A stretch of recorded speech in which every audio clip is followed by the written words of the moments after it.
Hello विद्यार्थियों। लघु मानव के बहाने हिंदी कविता पर एक बहस विजय देवनारायण शाही का एक महत्वपूर्ण निबंध है। जब हम देवनारायण शाही के विषय में चर्चा करते हैं तो देवनारायण शाही नई कविता से संबंधित एक महत्वपूर्ण हस्ताक्षर हैं।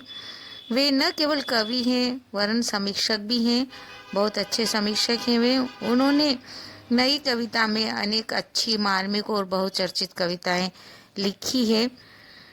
साथ ही उन्होंने अपनी समीक्षा शैली के माध्यम से अनेक मौलिक प्रश्नों को भी उठाया है और अपने विचारों को अभिव्यक्ति दी है। लघु मानव के बहाने हिंदी कविता पर एक बहस, ये जो उनका निबंध है, इस निबंध को हम इसी श्रेणी के अंतर्गत रख सकते हैं। इस निबंध में शाही जी ने भारतेंदु से लेकर अज्ञेय तक की कविता यात्रा को अपने निबंध में स्थान दिया है और उन पर दृष्टिपात करते हुए लघु मानव की चर्चा उन्होंने की है।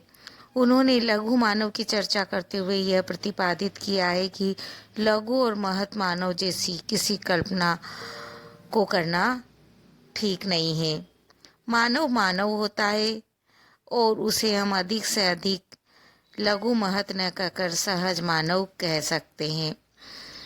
आपके टिप्पणी के रूप में इस विषय में जानकारी पूछ सकते हैं परीक्षा में। हम उसी दृष्टि से इस प्रश्न को ले रहे हैं और हम यहाँ पर इस बात को देखने का प्रयास कर रहे हैं कि लघु मानव के संदर्भ में शाह जी ने क्या आपत्ति उठाई है।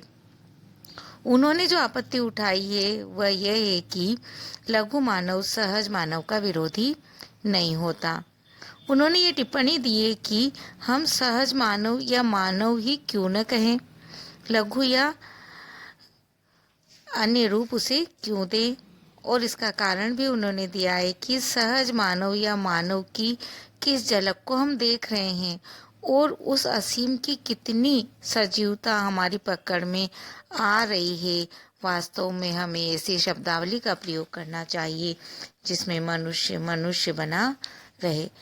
वह मानवता की बात यहाँ करते हैं और मनुष्य को केवल मनुष्य बनाए रखना चाहते हैं, न कि वह लघु मानव के रूप में या महत मानव के रूप में उसे बांटना चाहते हैं, क्योंकि उनकी दृष्टि में मनुष्य का मनुष्यपन ज़्यादा बड़ी चीज़ है और उसे सहज रूप में स्वीकार किया जाए, ऐसा उनका मानना है। जब लघु मानव शब्द का प्रयोग किया जाता है तो लघु मानव शब्द के प्रति उन्होंने आपत्ति उठाई है। उनके शब्द इस तरह हैं। लघु मानव के प्रति एक आपत्ति यह भी है कि कल्पना मनुष्य की महत्ता या महानता का निषेध करती है।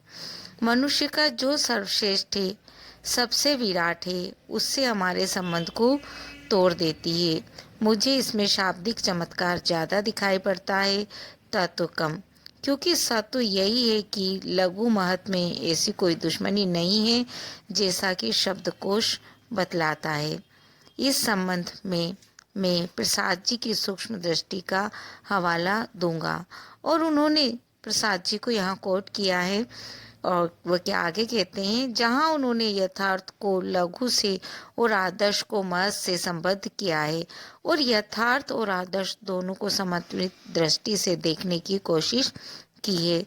लघु और महत दोनों कहीं न कहीं वैसे ही मिलते दिखलाई देते हैं जैसे यथार्थ और आदर्श। यह कोई नई उपलब्धि नहीं है। प्रसाद जी क्यों सारे छायावादी युग की कोशिश इन दोनों की भेद को मिटाने में ही रही है। वास्तव में यदि देखा जाए तो साहित्य के अंतर्गत यथार्थोन्मुख आदर्शवाद और आदर्शोन्मुख यथार्थवाद पर बराबर वजन चलता रहा है। लघु उन्मुख महत्वाद या महत उन्मुख लघुवाद, हम चाहे इसमें से कोई सी भी शब्दावली प्रयोग करें, वे कहते हैं कि इस किस्म की जो शब्दावली है वह छायावाद युग की है, न कि लक्ष्मीकांत वर्मा की।